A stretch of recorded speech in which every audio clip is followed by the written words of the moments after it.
એક બાજુ ભાજપ વિકાસના મોટા મોટા બણગા ફૂંકે છે, વિકાસની વાતો કરે છે, અને બીજી બાજુ લોકશાહીનું ચીરહરણ કરીને હરીફ ઉમેદવારોને સામ દામ દંડ ભેદની નીતિ અપનાવીને હરીફ ઉમેદવારોના ઘરે રૂપિયાઓના કોથળાઓ ઠાલવીને હરીફ ઉમેદવારોના સગાવાલા ક્યાં નોકરી કરે છે એમના નોકરીના ડર બતાવીને કોઈ પણ રીતે એમનું ફોર્મ પાછું ખેંચાવવા માટે મરણિયા પ્રયાસો ભાજપે કર્યા છે.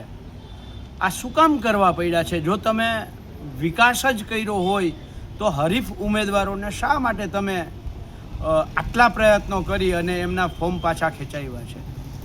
જો તમે વિકાસ કર્યો હોય તો સ્વેચ્છાએ કહેવું જોઈએ કે આવો આપણે લોકશાહી ઢબે ચૂંટણી લડીએ.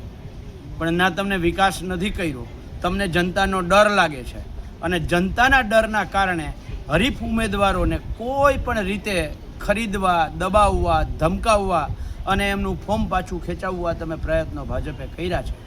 પણ મને પૂરો વિશ્વાસ છે જેટલા ઉમેદવારો અત્યારે ટકી ગયા છે, આ તમામ ઉમેદવારોની તરફેણમાં